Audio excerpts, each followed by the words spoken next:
Milestone tragedy সরকারের ব্যর্থতা আর সমন্বয়হীনতার বড় দৃষ্টান্ত হিসেবে দেখছেন সাধারণ মানুষ। বিমান দুর্ঘটনায় হতাহতের পরিবার বলছে, নাগরিক জীবনের নিরাপত্তা নিয়ে নীতি নির্ধারকেরা কতটা উদাসীন সেটি সামনে এসেছে। পরিবারগুলোর কাছে এই ক্ষতি অমোচনীয়, অপূরণীয়। সাইদ আরমান বিশ্লেষণ করেছেন যুদ্ধ বিমান বিধ্বস্তের ঘটনা।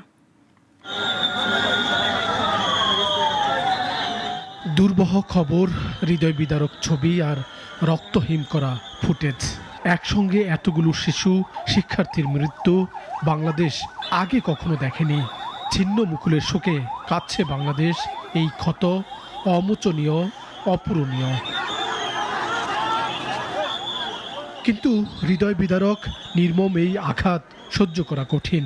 তাই হয়তো জনমনে প্রশ্ন, এই প্রাণহানি কি এড়ানো যেত না?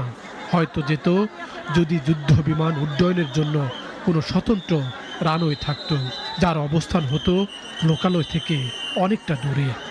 আমাকে একটা আন্টি বলতেছে যে তুই বলছস আমার বাচ্চাকে তুই ফিরাই দিবি, তুই এখন আমার বাচ্চারে কেন না দিতেছস না। এইসব আমাদেরকে আন্টিরা বলতেছে, আন্টিদেরকে আমরা সামলাইতে শেষ কি। সরকারকে জবাব দিতেই হবে যে আরো লাশ কোথায় গিয়েছে। আর আমরা কখনো চাই না যে কোনো মায়ের বুক খালি হোক। হতাহতদের পরিবারগুলোর শোকের মাতন, বিলাপ হয়তো শেষ হবে না কোনোদিন। এমন মাতন আর বিলাপ নিয়ে হয়তো তারা বলছেন, যুদ্ধ বিমান উড্ডয়ন আর ল্যান্ডিং তো হওয়ার কথা নির্জন, কম বসতিপূর্ণ এলাকায়। উল্টো কেন বাংলাদেশে?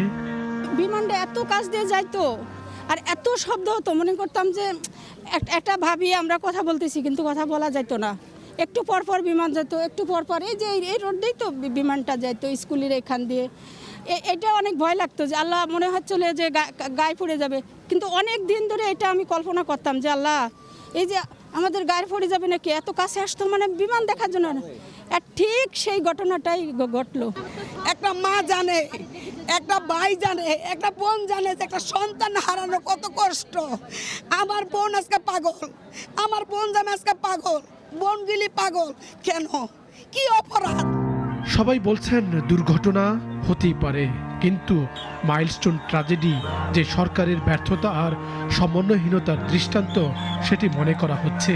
একই সঙ্গে প্রশ্ন উঠছে, কোনো সরকারই তো সশস্ত্র বাহিনীর জন্য অর্থ দিতে কৃপণতা করেননি। তাহলে এত পুরনো বিমান কেন এখনো তাদের বহরে? ইমন ড্রাইভার ইমন সাউন্ড বার আইছে কইবার মতো না।